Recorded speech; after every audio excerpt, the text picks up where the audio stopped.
Супер. Тука сте сите? Тука сте сите што требаше да дојдат? Ако некој е спречен, се молиме да може да дојде, да се пресрами да дојде.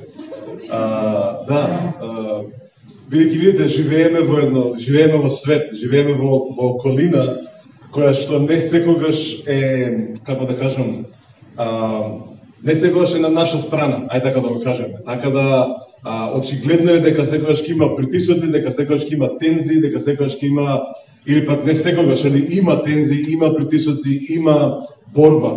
Така да нас христијаните не обесхрабрува притисокот или борбата, туку напротив само е доказ дека нешто се случува, нешто интересно се случува. Ја не знам за како вие сите го доживувате и работите во вашите животи, али секогаш постои, доколку би немало некаква тензија или триње, тогаш ќе нема динамика. Ако нема динамика, тогаш нема, како да кажам, не е интересно, ќе потребам тој избор, не е интересно, затоа што, видите, имате луѓе кои што поседуваат се, а сепак не како да живеат како да немаат ништо. Ја не знам дали вие сте сретнали такви луѓе, ја лично имам сретнати луѓе кои што поседуваат се што еден човек го посакува, го имаат, го поседуваат, значи тоа е не само во имагинацијата, го поседуваат физички и сепак седиш со нив, разговараш со нив и се празни внатре во себе. Празни се во ентузијазмот, празни се во радоста, празни се во мирот, празни се во убавината на животот и велат ова ништо не вреди. И на еден начин тоа е страшно застрашувачки кога луѓето бараат, го наоѓаат тоа што го бараат и одеднаш разбираат дека тоа не дава никаков живот. Незадоволството всушност е само еден израз.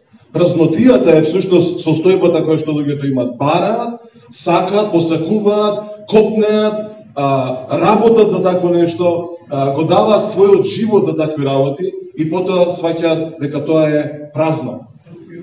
И потоа велат што е поентата на животот, што е поентата или што е смислата на барањето или пак да кажам на добивањето на нештата. И затоа за нас е посебна тема или посебна привилегија да зборуваме, да коментираме, да проповедаме и да го објаснуваме делот, стихот, каде што Исус го кажа пред 2000 години и до ден денеска се уште се пишува. Ја не знам за вас, ја имам мајци кои што пишува Матеј 6:33. Имам ланчиња со Матеј 6:33. Имаме, не знам, патеки мислам дека имаше некој со Матеј 6:33. Се има, таблици има со Матеј 6:33. Некој пред 2 недели ми даде таблици за кола кај што пишува Матеј 6:33. Така да постои тој стих се уште одзвонува, се уште е жив, се уште постои. Зошто? Бидејќи е вистина. А вистината не може да згасне. Вистината секогаш ќе зборува. Вистината секогаш ќе биде жива. И затоа за нас е битно и важно и е добро да го збориме овој стих, да го разбереме овој стих. Што значи тоа кога Исус кажа: но вие најпрво барајте го Божјото царство и неговата праведност и сево во друго ќе ви се придодаде. И всушност тоа е како одговор, бидејќи Исус секогаш им дава одговор на луѓето. Морате да разберете дека Новиот Завет, ја би рекол во 90% од напишаното е одговор на човечките побарувања, на човечките празнини и на човечките прашања. Каде да се свртиш, се што читаш е одговор. Посланијата на Павле се ја би рекол 98% се одговор.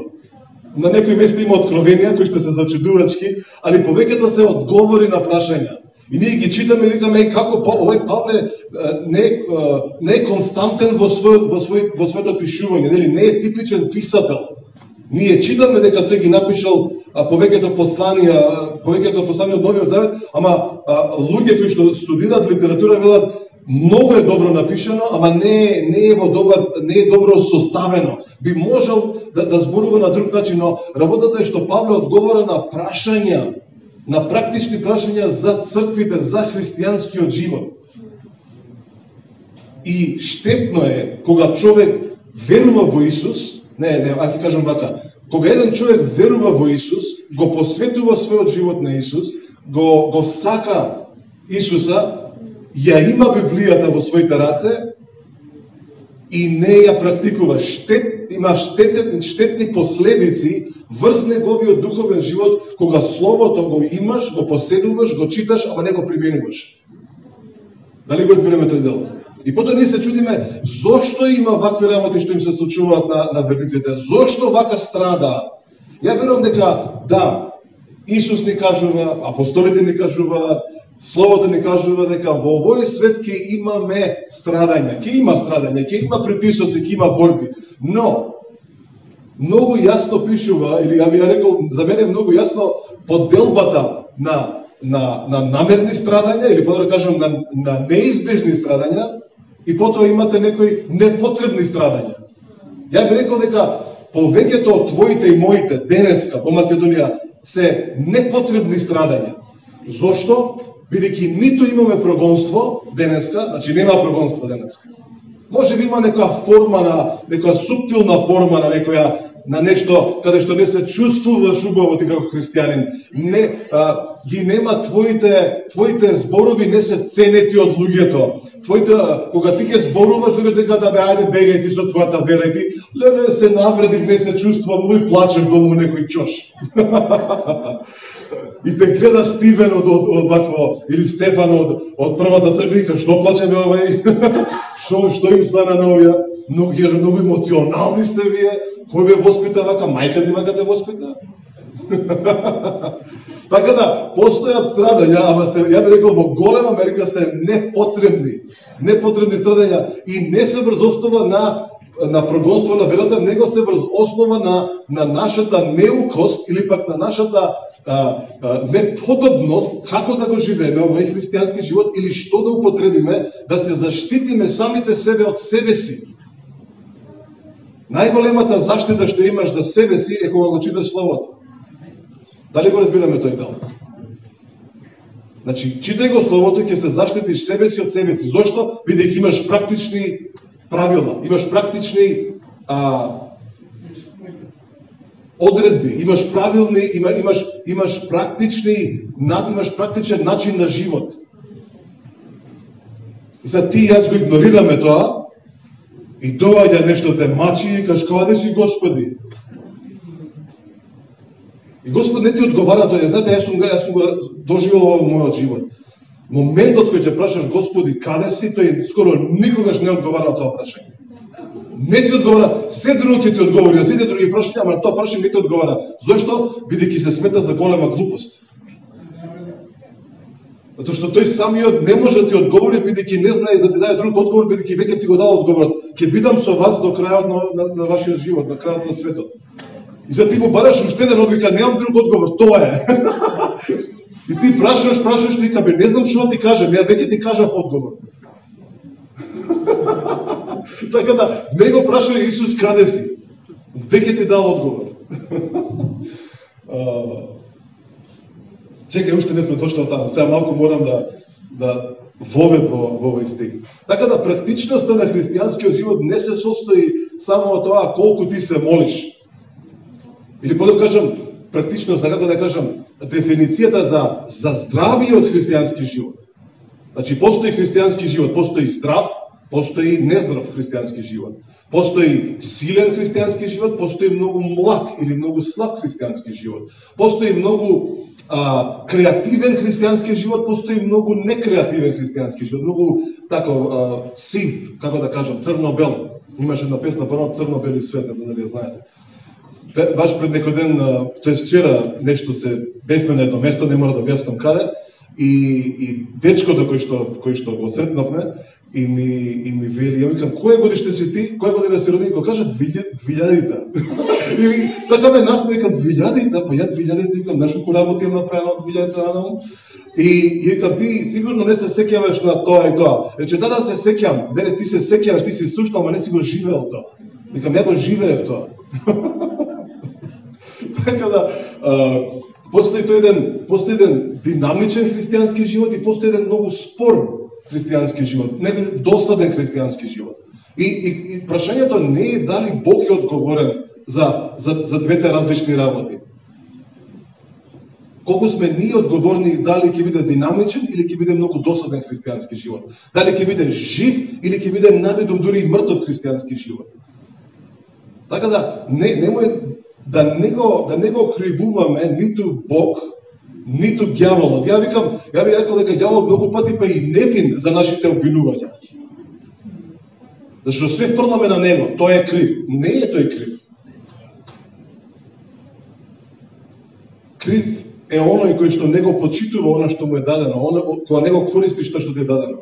Така да кога Исус вели барајте го најпрво Божјото царство и неговата праведност, всушност им дава одговор на сите нивни прашања на луѓето кои што го слушаат околу нив.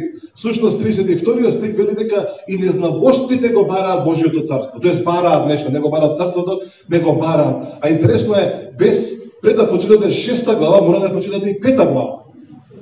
Мора да почитате што Исус објаснува, каде што зборува за блажени се оние, блажени се чистите по срце, блажени се оние кои што страдаат, блажени се сиро... Значи зборува за тие длабочини на состојба која што човек ја има кога го бара или па кога кога го живее тој дел на Божјото царство, или па да кажам на начинот на живење кога Исус е твојот цар, кога царот царува во твојот живот. И затоа без 6 глава не може да читате без 5 глава. Ниту пак 4 глава. Морате да ги споите заедно. Исус почна да проповеда и објаснува. И објаснува и потоа се врти и вели, знаете што, немој да се грижите. 24 стих беше. Најде во 6 глава, 24 или 25. Каде што вели, немојте да се грижите. Немојте да бидете загрижени за својата душа. Се интересно дека спомнува три работи. Значи не е само една. Први ни вика, немој да се грижите за што? За душата. Како викаат луѓето? Душата ми страда. Така вика. Значи толку е тешко што еве душава ми страда, плачам секој ден или се тормозам или нешто. Да, и вика, немој да се грижите за вашата душа. Првото нешто. Значи првото е да се грижи за душата. Второто вели, и немој да се грижите за што ќе јадете или што ќе пиете. Интересно е што кога ја би зборувал на некоја група на луѓе, кажам, немој да се грижите што ќе јадете. Не би ми текнало да им кажам што ќе пиете. Не би ми текнало, да. Ама Исус намерно го користи ова, вика, и што ќе јадете и што ќе пиете. Знаејќи ги најверојатно дека ќе постат македонци после 2000 години и ќе кажат, ја се грижа што ќе пиете. Ниту за своето тело што ќе облечете. Зар животот не е повеќе од храната и телото од облеката. Интересно е, ја стварно не знам за сите вас, ама некогаш ја, например, морам да бидам искрен, така, значи не може човек да проповеда, па плюс црква, а да не бидеш искрен. Ја многу често сум загрижен како ќе се облечам. Ја не знам за сите вас, ама јас се загрижувам многу често. И кажа, чекај се, ова ќе пасува со ова ќе оди заедно со ова ќе се блендирали заедно, како ќе биде тоа. Не знам за сите луѓе. Ја гледам, поминувам низ Скопје многу често ги возам улиците и едно нешто што ме плаши мене. Или на еден начин сикам, овие луѓе или не се загрижени, или го живеат овој стих, или појма немаат од мода. А тоа што пола Скопје е облечено у црно. Значи, ако станете на автобуска станица, 90% луѓето се облечени у црно. Екам, овие или ич не се грижат за што ќе се облечат, значи го надминале, они се на повисоко ниво. Више не се грижат и ми е гајле. А ја па, уште сум таму, се загрижувам некогаш, оваа боја ќе пасували, како и да е. Затоа ви гледам, ова е јако. Затоа ви гледам, не бидете загрижени за својата душа. И за тоа што ќе јадете или што ќе пиете. Ниту за своето тело што ќе облечете. За животот не е повеќе од храната и телото од облеката. И сега интересно е, Исус дека во голема мерка го објаснува царството на Бог. И зошто објаснувајќи го царството на Бог, нели збориме за нешто многу големо, за нешто многу силно, за нешто што евреите копнеа, го бара, плачеа, умираа за Божјото царство, иако не знаеа што е. Ние денес имаме дефиниција за Божјото царство. Ние денес имаме вкус за Божјото царство. Ние имаме мирис за Божјото царство. Всушност, ја не знам колкумина од вас имаат или сакаат да имаат такви искуства, но ја верувам дека е можно да имаш искуства што ќе ти дефинираат што е Божјото царство и како изгледа Божјото царство. Всушност бев на една служба пред многу години и реков денеска, оваа вечер додека ќе проповедам, велам луѓе ќе го вкусуваат небото или ќе го вкусуваат Божјото царство. И луѓето кажат како е тоа можно? Ние никогаш не сме слушнале некој да дефинирал на ваков начин да можеш да вкусиш како изгледа небото или како изгледа Божјото царство. И на крајот на службата дојде една девојка и рече на мојата уста имам два вкуса. И вели никогаш во животот не сум почувствувал вакво нешто. Викам пробај да ми дефинираш како изгледа тие два вкуса. Вели има вкус на светост и на мед. Викам, тоа е Божјото царство. Така вкус има Божјото царство. Небото има вкус на огромна светост и на огромна благост или благост на устите. Како мед. Ова за некој звучеше многу чудно, ама мора се навикнеме на доживување на Божјото царство. Може да го живееш Божјото. Божјото царство не е само стих, Божјото царство не е реченица, Божјото царство не е само пишан збор. Божјото царство е реалноста на царувањето на Исус во твоето срце или во твојот живот. И што повеќе дозволуваш да тој царува со сите области, со сите комори во твојот живот, со сите предсобја во твојот живот, со сите скриени некаде си таму соби или некои, не знам како да ги кажам, зандани, и што повеќе дозволуваш, толку повеќе го чувствуваш и го доживуваш Божјото царство како делува. Зашто јас сум пропагатор на, или не јас, Павле, најповеќе од се, во 1 Коринтијани 14 глава, каде што зборува, вели, сите вие може да пророкувате. И потоа зборува и кога некој би дошол на вашите собирања, на вашите служби, и кога луѓето ќе почнат да пророкуваат, да му пророкуваат на тој човек и да ги изнесуваат тајните на неговото срце на виделина, тој човек ќе падне пред нив и ќе каже Бог е помеѓу вас. Што значи тоа? Бог царува на ова место и сега тајните што јас ги крием, кои што ме мачеа сите овие години, излегуваат на површина. Грчкиот збор за тајни е крипто. Од таму доаѓаат нашите зборови енкрипција или нешто тајно, нешто скриено, никој што не може да го пробие. Како пасворд, како нешто што не може никој да го знае. Интересно е Бог го знае тоа. И преку пророчката служба ги открива тие тајни, но не застанува таму. Зошто? Бидејќи тајните не се таму само затоа што се добри. Тајните се таму затоа што го тормозат човекот, го измачуваат човекот, не му даваат мир да спие и затоа тој, сакајќи да се заштити, некако ги турка повнатре и повнатре во некои длабочини на срцето и доаѓа пророкот или пророчката служба и вели таа тајна нека излезе надвор. И што прави? Излегува надвор и потоа царот Исус владее и те ослободува од тоа и ти од сега си слободен. Така делува Божјото царство. Затоа пророчката служба е изразот или еден од изразите на Божјото царство. Силата или исцелението е еден израз на Божјото царство. Ослободувањето од демонски сили е еден израз на манифестацијата на Божјото царство.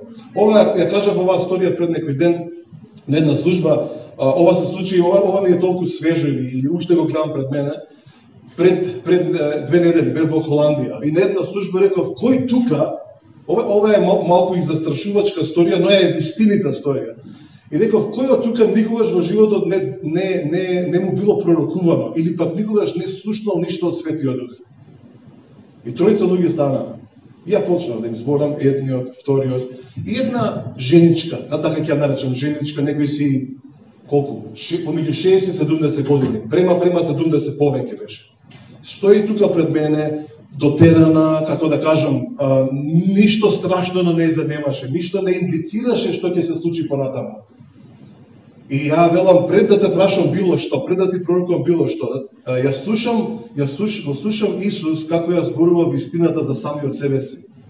И вели вака, Бог е добар од секогаш, денес и за секогаш. И велам, тоа е вистината што Исус ја зборува. Бог е добар. Во тој момент женичка, отвара уста и има посилен глас од било кој металец тука на земјата. И почнува да се дере со ненормален глас и ми вели на мене, тоа е лага. И ја велам, што? Она ми вика, тоа е лага, Бог не е добар. И ја додека што стоја вака на некои си, не знам, неколку метри, толку ме изнасмеа тоа, бидејќи знаев што е. И велам, сега ќе ти покажам ја тебе дали Бог не е добар. И сега некој да ме знаеш, од тој живој се готој, ќе шлапне една, знаеш, ама ја не сум таков.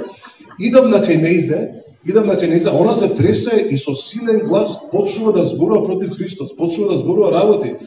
И одеднаш тама во целата просторија, ја реков, сега ќе ти покажам каков е Бог. И велам, и она вели, не, Бог не е добар, затоа што никогаш не ми кажал дека ме љуби. Дали разбираме дека луѓето се отворени кон демонскиот свет, затоа што никој не им кажал дека Бог го возлюби овој свет, да го прати својот син, за да го спаси, за да умре, за да го спаси, да никој да не погине. И причината зашто луѓето се отворени кон демонскиот свет, затоа што не ја доживеале љубовта. Не ја слушнале љубовта. Не ја почувствувале љубовта. И само дојдов до нејзе, како што стоеше, само ги допрев рацете, реков, сега ќе почувствуваш Божјата љубов. И тоа траеше една секунда, жената само направи и се отиде тоа. Немаше викање, немаше дерење, немаше препелкање, немаше ништо. Имаше само ослободување. Ослободување од лагата, која што таа жена живеела со години, дека Бог не е добар. Зошто? Бидејќи никогаш не слушнала дека Бог ја љуби. Ете, това е еден начин, една манифестација на Божјото царство, каде што човек бива ослободен од стегите на лагата или од стегите на непријателот. Така да, кога Исус одека објаснува за Божјото царство, ние си викаме зошто спомнува храна и вода, или пиење, или облека. Затоа што во 32 стих вели и незнабожците бараат. Што значи незнабожците? И зашто Исус би нарекол некои незнабожци? Значи, ова се зборови на Исус, не е ова писател од Матеј само. Исус кажува. Со други зборови, он им зборува на евреите, не зборува на група на евреи кои што цело време зборуваат за Божјото царство. Ги имаат пророците, го имаат Авраам, го имаат Мојсей, го имаат Јаков, ги имаат сите, го имаат Давид и велат Божјото царство ќе дојде преку Месијата, тој нас ќе не ослободи. Сега во времето кога пророците било како апстрактно малце, како тоа ќе биде нешто далеку, но за тоа време кога Исус е тука присутен, они се под огромен притисок не само на прогонство, него на заточеништво. Они се заробеници на Римската империја. Звучише како Star Wars. Абе, добро, значи они се заточеници, они се робови и сега за нив, имајќи и други рабини, имајќи други проповедници, имајќи малку некоја форма на модерни времења, векаат нас ни треба сега спасителот, каде е спасителот да дојде? И најверојатно тоа било врвот, всушност многу историчари потврдуваат дека тој бил пресудниот момент каде што желбата и потребата да се биде ослободен била на највисоко ниво. Луѓето едноставно немале друг избор, немале друга опција. Не само што имале тишина, или така го нарекува тој 400 години тишина од Малакија, иако Бог се уште им зборувал, само што они не можеле тоа да го запишат на таков начин. И одеднаш се создава тој јас, каде што луѓето викаат, каде е сега Бог? И сигурно истото прашање кој што многу христијани за жал го поставуваат денеска, каде си ти Исусе? Каде си ти Господи? Сигурно они го поставувале тоа прашање. Дефинитивно го поставувале. И викале, и плачеле, и сигурно се бунтувале, и имало тамо нешто слично на комити, сигурно се бореле со овие, па биле убивани, па тие биле народни херои, но не било тоа да бидат народни херои. Видите, патриотизмот не е да те направи да се бориш со друга власт. Патриотизмот е да го бараш најпрво Божјото царство. Ние им плескаме на сите тие, не ја, али мнозина викаат, тој народ е, тој ваков бил. Ја го разбирам патриотизмот. Всушност, еден од зборовите за љубовта, кој што на грчки е опишан е зборот старго или стерго, што објаснува потребата да љубиш местото, територијата или државата во која што си ставен. И од таму потекнува зборот патриотизам. Всушност потекнува затоа што го сакаш Бога, го сакаш таткото. Патре или падре означува татко. Така да патриотизмот всушност не е да пролеваме крв, него е да го бараме царството, како тоа без убивање на луѓе да се манифестира на земјата. И затоа Исус на практичен начин им доловува како изгледа Божјото царство. Ние сите ќе мислиме дека тоа е некоја сила, некоја бариера. Вели, идеш ти, околу тебе бариера, никој не може да те допре. Не е точно. Ти можеш да видиш најсилниот во разбирањето на Божјото царство, а сепак да дојде некој ти шлапне на шлаканица. И да те истепа. И да страдаш за Христос. Тоа не значи дека си заштитен од сите страни постојано и секако. И затоа 32 стих го најдавме. И незнабожците го бараат, но вашиот татко небесен знае што ви треба. И затоа дека вели 32 стих, во тоа што имате потреба. Повторно го опишува зборот потреба. Сите луѓе бараат нешто, имаат потреба од нешто. И затоа Исус вели, но вие, се зборува за незнабожците, за луѓе кои што не се евреи, така ги основува, и сега им збори на евреиве. И вели, али вие, барајте го најпрво Божјото царство. Затоа што баш во тој период Јован Крстителот им зборува, еве го се наближи Божјото царство. Значи за нив царството било нешто што ете го тука е, доаѓа, како например некој концерт кој ќе се спрема или некој настан, како женска конференција или било што, викаме на таа и таа дата ќе дојде таму, дојдете ќе видите. Нешто наближува. И они го имале чувството, они вкусувале, еве го, Јован Крстителот вика, еве го доаѓа царството, тука е, блиско е. Доаѓа Исус, вика, блиско е Божјото царство, луѓе, и они имаат предвкус некако. Го гледаат Исус, исцелува, луѓе се ослободуваат и имаат предвкус. Се уште не го чувствуваат во нив, или не се одбива преку нив, али ете има една фигура, што се вика Исус и го гледаат. И си кажат, ова е зачудувачки, вакво нешто ние не сме виделе до сега. Но имале предвкус на Божјото царство. И Исус доаѓа им го објаснува со многу зборови, им објаснува. Всушност, знаете што е најинтересната работа за Божјото царство? Што во целиот Нов Завет, 99% од сите објаснувања за Божјото царство се во параболи. Имате само еден или два стиха каде што кажува многу специфично, и дури тогаш не е специфично. Римјани 14:17. Римјани 14:17. Значи имате една, всушност целата таа глава, 14 глава, почнувајќи од 10 стих, не мораш да го најдеш тамо, почнувајќи од 10 стих, Павле им зборува за практични аспекти на христијанскиот живот. И вика, некој ако не може да јаде месо, оставете го, немој да го, не го задевајте. Не му скоривајте јадови. Ако не може да јаде, па не го тепајте. Или пак некој ако јаде многу месо. Или обратно. И таму цело време зборува за храна и на крај Павле му досада вика, абе слушајте луѓе, абе Божјото царство па не е од јадење и пиење, доста више за јадење и пиење. Исто што беше во Матеј 6:23. Вика, немојте за тоа јадење и пиење, па Бог зар нема да ви нахрани? Зарем Бог таткото не ви љуби повеќе од овие птици што летаат наоколу, па тие никогаш не се гладни. Дали некојаш ще иде птица што е гладна? Сите се тие сити. Јадат секој ден.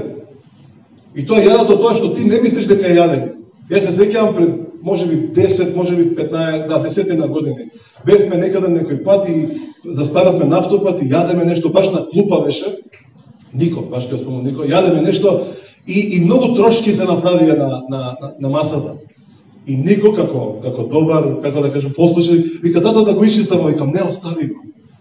Вика, зошто? Вика, да можат птиците да јадат.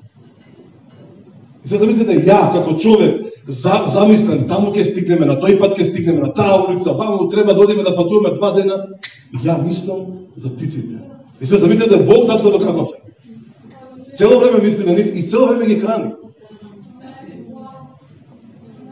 Нема гладни птици. Прашајте нека птица ќе ви кажа, не знам Океј, зашто Божјото царство не се состои од јадење и пиење. Повторно, царството не зависи од јадење и пиење. Може да имаш и малку и многу, не прави голема разлика, но истовремено е секогаш тука, секогаш ќе има.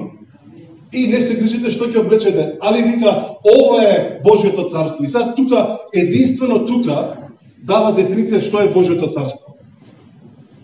И пак не е толку јасна ова, пак е некако широка е. Божјото царство е што? Праведност. Што е праведноста? Праведноста е нашиот идентитет. Живееме како праведници, оправдани преку неговата смрт и неговото воскресение. И веќе не сме грешници, него сме оправдани.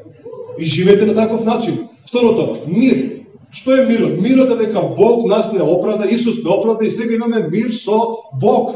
Римјани 5 глава 2 стих. Имаме мир. Ние веќе не сме во немир со Бог. Ние веќе не се расправаме со Бог. Ние веќе не го прашуваме Бог, каде си ти? Тој веќе ни даде одговор на се. Тука сум, во вас сум. И имаме што? Имаме радост. Имаме радост дека што и да се случува, радоста секогаш ќе биде поголема од тагата. Радоста всушност е печатот што христијаните го имаат врз нивните животи, во нивната душа, дека душата колку и да страда, колку и да се мачи, крајниот момент, на крајот на денот, или по да кажам, на крајот на денот ти можеш да согледаш дека имаш радост. А таа е цело време тука присутна. Така да тоа е Божјото царство. Божјото царство не е нешто апстрактно, тоа можеш да го вкусиш. Праведноста всушност е вкус. Праведноста не е нешто далечно. Ако праведноста, како што ние тврдиме или ние читаме дека тоа е нашиот идентитет, ја верувам дека е нашиот идентитет. Оправдан, праведен, праведник. Не заради нашите дела, него заради делото на Христос. Бидејќи се подолу од праведност, повторно не враќа назад пред 2000 или не враќа пред крстот и вели барајте го. Ако го најдете, добро, ама тешко. Ке треба да се мачите самите себе си. И затоа ние не се изнамачивме да најдеме праведноста. Таа нас не најде. Таа нас не затече. Ние не знаевме како да се спасиме. Луѓе, не знаевме како да се спасиме. Читав пред некоја година, бев на некој авион, летав некаде во некој хрватски весник и читам ја и звучи како сведоштво. Ама толку добро, толку убаво пишано, викам, ова е исто, скоро исто, како што ние зборуваме. Немав надеж, бев ваков, бев бараба, бев битанга, бев ова, бев тоа и одеднаш го најдов мирот. Арно, ама додека го читам, некако не ми е исто со мојот идентитет, не ми е исто како праведноста. Навидуме исто, личи сето тоа, сите букви се погодени, текстот е многу добар, арно, ама не ми сведочи со мојот дух, не ми сведочи со праведноста. И додека читам, сваќам дека ова е некоја организација со некои јоги, со некои не знам што, па го наоѓаат мирот во некои адитиви, не знам што, во некои квасци, во не знам што. И одеднаш сваќаш дека тоа навидом изгледа исто, ама нема вкус на праведноста. Праведност има вкус. Го чувствуваш во тебе. Исто и мирот. Мирот има, не само што има вкус, мирот има и емоции и чувства. Едноставно знаеш дека е тука. Што им рече Исус? Кој ќе влезете во некоја куќа, што да барате? Мир. Значи мирот се наоѓа. Мирот можеш да го видиш. Можеш да го почувствуваш. Што е радоста? Не е емоција. Таа е состојба и сила, која што ти дава да можеш, ти дава енергија како да ги пребордиш сите работи во животот. Господовата радост е нашата сила. И тука требаше да плескате, тука треба да кажете амин, тука требаше нешто да направите. Ова е многу убаво. Многу убаво. Але најверојатно после кога ќе слушате втор пат, трет пат, ќе рипате од сточи и кажете алелуја, алелуја. Кај сме? До кај сме, Андреј? Да, ме чувате вие полница, добро. Фала ви многу. Кои стихови требаше да ги читаме? Дела, дела. Ајде овој ќе читаме. Дела 4 глава. 8, да. Ја отидов 4 глава во 33 стих, каде што вели дека апостолите сведочеа со голема увереност за воскресението на Исус и големи чуда и знаци се случуваа преку нивните раце и голема благодат беше врз нив. Али не одиме таму, ќе одиме на друго. Дела апостолски, 8 глава, 9 стих. А во градот, ги имаш сите? А во градот се наоѓаше Симон, овој магионичарот Симон, кој порано изведуваше магии, и ги вчудовидуваше. Ова е многу интересен збор, вчудовидуваше. Интересно е што грчкиот збор тука што се користи е всушност збор кој што буквално те остава, значи те става, како да кажам, како да си надвор од себе си. Разбираме тој збор. Значи гледаш нешто и кажеш ова ја не можам да го поверувам, не можам да го примам. Всушност истиот овој збор се користи кога Исус го сретна човекот со демоните. Значи тој беше надвор од себе си. Всушност грчкиот тука израз е човек кој што е во лудило, во одреден транс. Едноставно гледаш и више не знаеш кај си. Знаеш, ќе каже некој, се изгубив. Нели?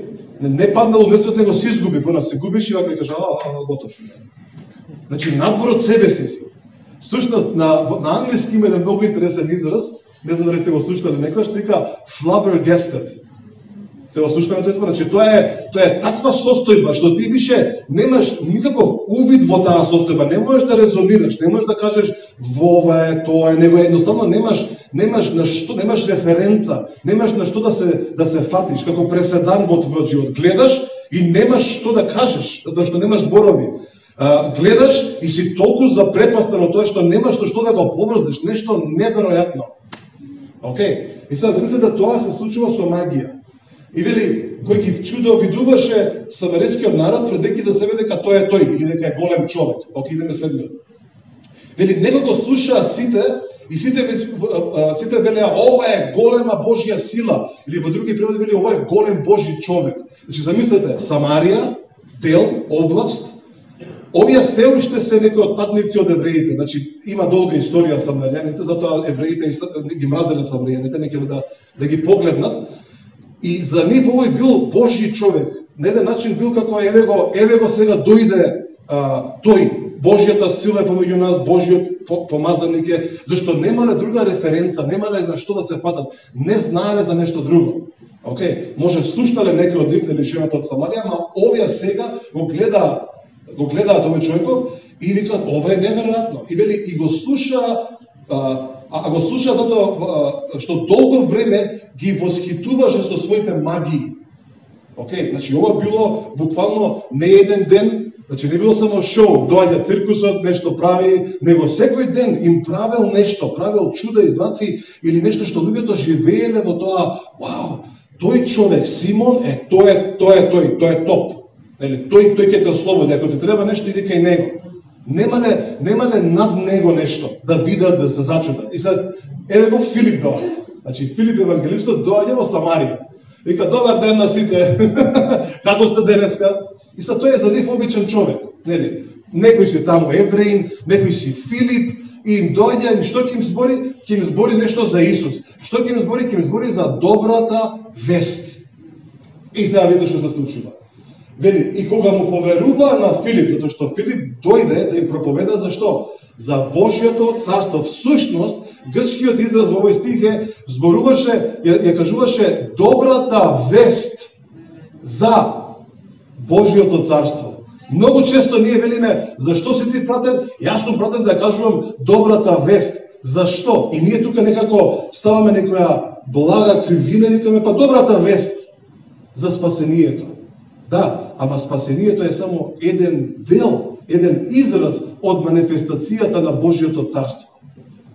И на еден начин ние ги осакатуваме луѓето, кога ние викаме, ова е само добрата вест.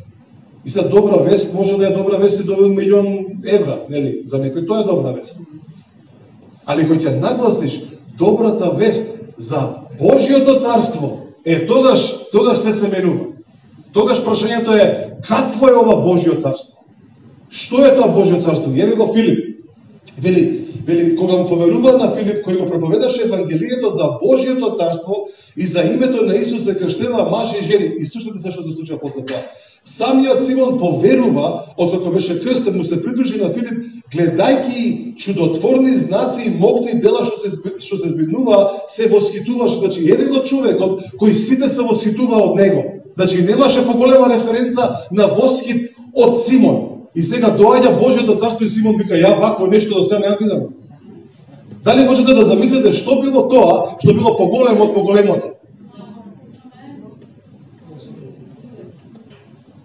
И затоа, кога царството ќе почне да делува преку мојот и твојот живот, веќе не станува збор кој што можел да направи, кој што учил и кој што завршил, него нешто се случува што не само тие, него и ти викаш, ја вако нешто не видено до сега.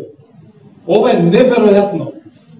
И Симон, кој што беше референца за восхит, самиот вика, ова е вакво нешто до сега не видено. Ете, така изгледа Божјото царство кој ќе се манифестира. Амен. Така изгледа Божјото царство. Мислам, имам уште? И сега интересно е што Филип го направил едниот дел. Доаѓа, им кажува, чуда се случуваат, манифестации се случуваат, сите се запрепастени. Како беше? Чудо невидени, чудо видени, како беше? Флабергастен што викаат американците. И Филип се заминува таму и апостолите слушаат, вау, нешто се случува во Самарија.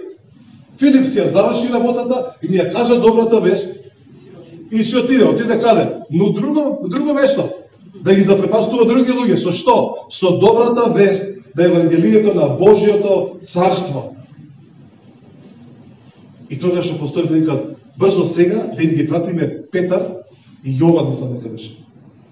Да, Петар и Јован, малку они да ги растрсат, малку да им покажат лично како изгледа тоа. Малку да им го донесат Светиот Дух во нивните животи. И што се случува? Да ги пратија и вели кога апостолите кои беа во Ерусалим чуа дека Самарија го прими Божјото слово, им ги испратија Петар и Јован. И што се случува во 15 стих? Кои слегоа и се помолија за нив да го примат Светиот Дух. Божјото царство си има разни изрази преку разни луѓе, разни инструменти. Филип, задачата му беше евангелиста. Да евангелизира, да им зборува, манифестација на Божјото царство. И еве ги сега Петар и Јован, двајцата апостоли и учители. Доаѓа дека сега ќе ви научиме. Сега вас ќе ви покажеме како вие сега тоа што го видовте да го имате во вашите животи. И да може тоа истото да се манифестира понатаму. Како изгледа тоа кога ќе го примиш Светиот Дух? Ајде врати се само малку назад во Римјани 14:17 да видиме каде се наоѓа Божјото царство. Значи, нели сите го бара? Вамо ли е, таму ли е, во Велес ли е, нели во Штип ли е, каде е? Некаде е, ама каде е, не знаеме. И вели, затоа што Божјото царство не се состои, значи не се состои, негативна форма, не се состои од јадење и пиење, туку е три субстанции, праведност, мир и радост, и тие се наоѓаат, знаете каде? Во Светиот Дух. Затоа ти отидува брзајки, да им го дадеме дарот на Светиот Дух, да може да го живеат ова Божјо царство. Да не биде само да го виделе Филип, него тие да го живеат, они да го живеат ова Божјо царство. Тоа е реалноста кога ќе живееш со Светиот Дух. Кога Светиот Дух ќе се изразува преку тебе, кога ќе му дозволиш да ти го покажува каков е Исус и да Исус царува во твојот живот. Имаме уште од дела апостолски. Уште 2 стиха, ајде го шо. Кој слего и се помоли, зашто уште ниеден од нив не беше слегол во врзив, а остана само крстени во името на нашиот Господ Исус. И тогаш ги положија рацете на нив и тие го примија Светиот Дух. Нека нашата порака не биде делумна. Нека не биде делумна. Него нека биде целосна. Единствен кој што може да ти го објасни, да ти го долови, да те воведе во тајните на царството, во тајните на Христос, во тајните на било кој тајни, во било кој мистерии е Светиот Дух. И затоа сега ние не велиме може би ќе правиме вакво нешто, може би ова ќе се случува после 100 години. Не, него можеме со сигурно да кажеме ова веќе се случува. Ние веќе имаме вкус на тоа како изгледа Божјото царство. Луѓе се ослободуваат, луѓе се спасуваат, луѓе се исцелуваат, демоните бегаат и што вика? Еве ви манифестација на Божјото царство. Исус е воздигнат, Исус царува. Всушност, причината зашто црквата е присутна денес на земјата во Македонија тука во Скопје не е заради програмата што ја имаме. Не е заради добрите намери што ги имаме. Тие се само нека попратен дел. Целта на црквата е да го манифестира Божјото царство. Тоа е уникатната задача на црквата. Тоа е уникатната задача на црквата. И затоа е добро да разбираме што е тоа царство. Само да дополнам, дека зборот за Божјо царство или Kingdom of God или Божјо царство е Басилеја то Тео. Божјото царство. И всушност, ова е интересно, не знам дали некој ќе му биде ова на полезно, на македонски преведено или Басилеја, всушност името кое што е најблиску поврзано со е Васил. Што значи нешто од ројал, како да кажем, како нешто како царски, да, кралско нешто. Така да, и ова мора да го спомнам, се сеќавам, бевме, само што дојдовме од еден аеродром и еден човек ми вели Зоран, како тоа Божјото царство, како тоа изгледа, и ме прашуваш нешто за ангелите, викам, па има два ангели позади тебе, едниот се вика Басилео, што значи дека сега е време за манифестација на Божјото царство. Сте барале и сега се, и тој вика, ние се молиме 2 месеци да се манифестира Божјото царство, викам, па сега ви е моментот. Така да, Божјото царство е многу поприсутно во нашите животи, повеќе присутно од оно што ние го можеме да го замислиме. Всушност Исус вели Божјото царство не е негде далеко, тоа е во вас. Или некои преводи велат помеѓу вас. Независно дали е помеѓу вас или во вас, тоа е присутно во нашите животи. Причината зошто и како не се манифестира, да не ја ставаме ниту во нашиот Бог, ниту во тој непријателот. Туку да најдеме начин како да бидеме послушни и како да го живееме овој живот во целост. Ако веќе се нарекуваме христијани, тоа е да го живееме овој живот барем да изгледа христијански. Барем да изгледа нешто на христијанско. Барем да изгледа нешто на Божјото царство. Барем еднаш во животот да искусиме нешто од Божјото царство. Барем да кажеме вредеше да се живее овој живот. Барем видов исцеление еднаш во животот. Или видов како бегаат демони еднаш во мојот живот. Или видов како луѓе се спасија еднаш во мојот живот. Али ја верувам за многу повеќе. Како што кажа уводникот.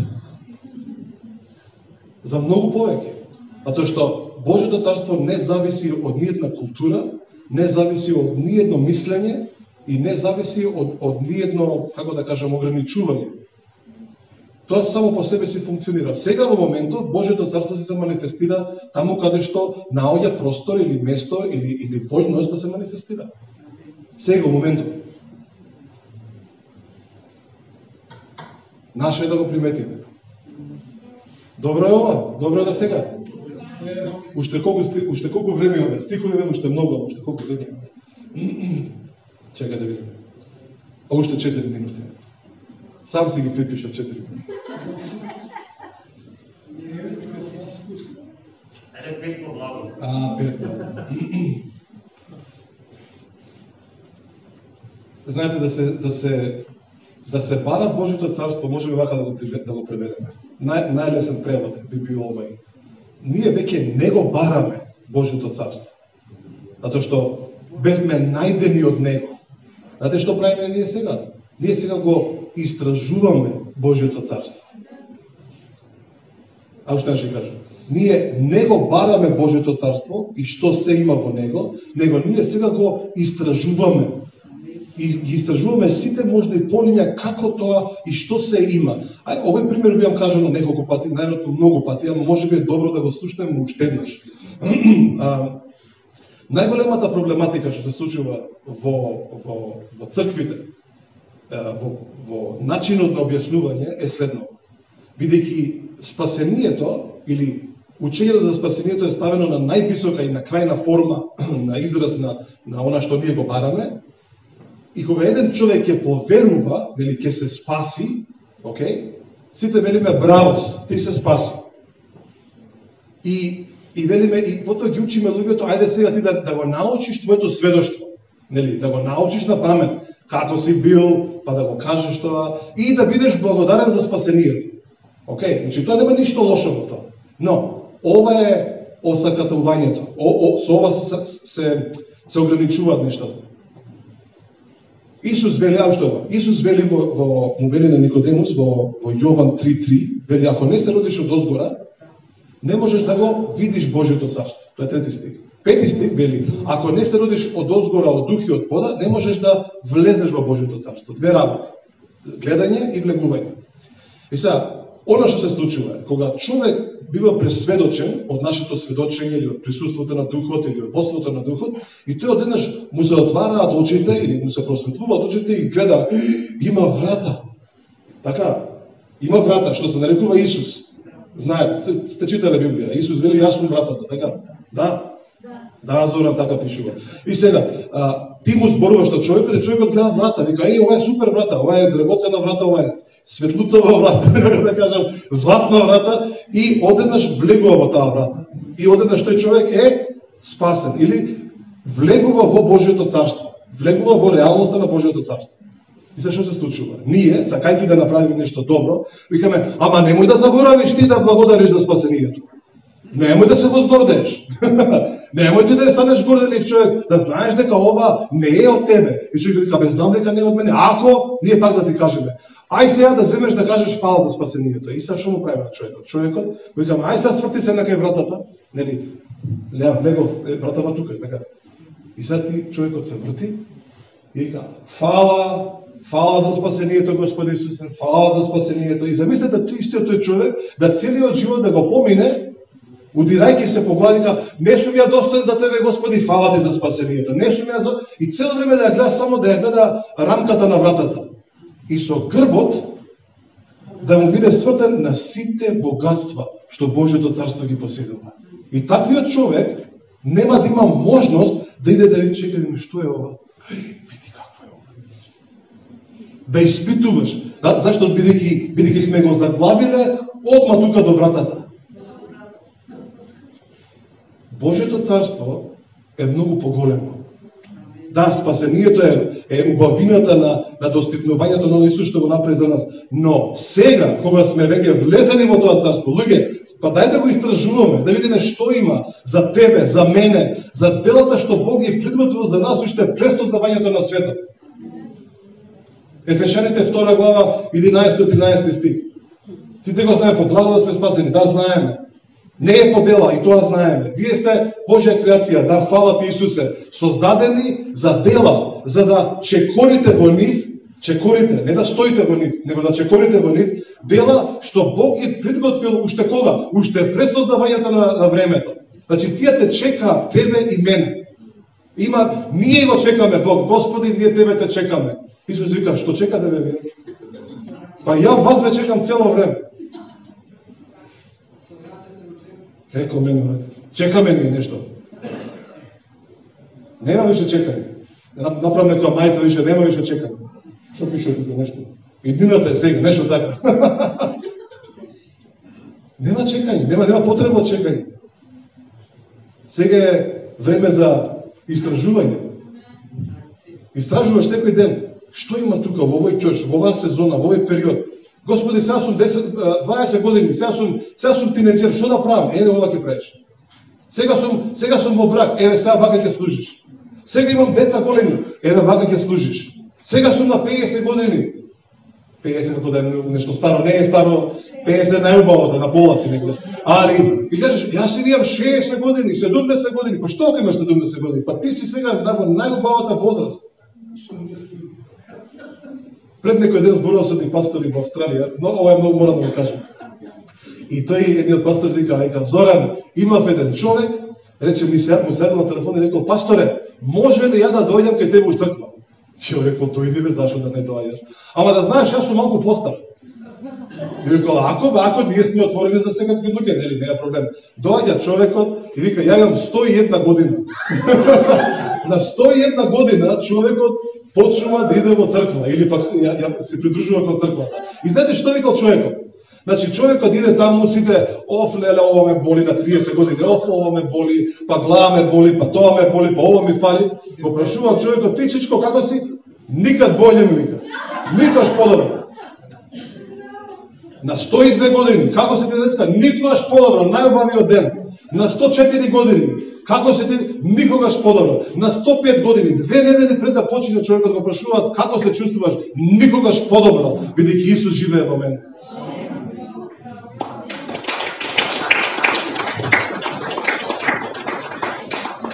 Така да, побарај, истражи.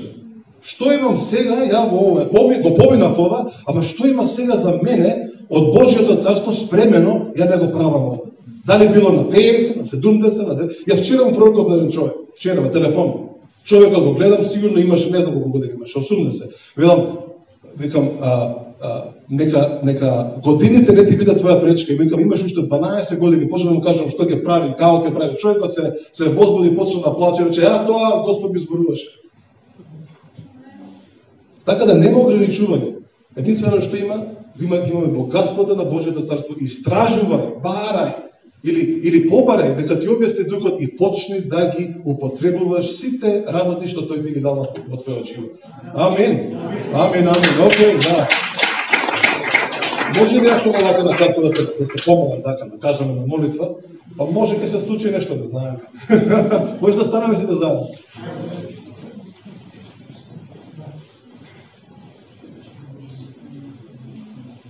Пред ќе му благодарам на Исус за неговото спасение кон сите нас, потоа ќе му благодарам за неговото царство и потоа ќе се молам за ослободување на сила, затоа што апостолите не беа, силата не беше ограничена само на нив, силата ни е продолжена во секој некој што го има Светиот Дух. Така да ќе се молам за манифестација на силата на Божјото царство помеѓу нас, да ако има некаква си болест, ако има некоја тајна скриена, ако има некаков страф, ако има некаква нешто што непријателот успел да го вметне во тебе, во твоето срце, во твојот ум, тоа мора да се оди денеска.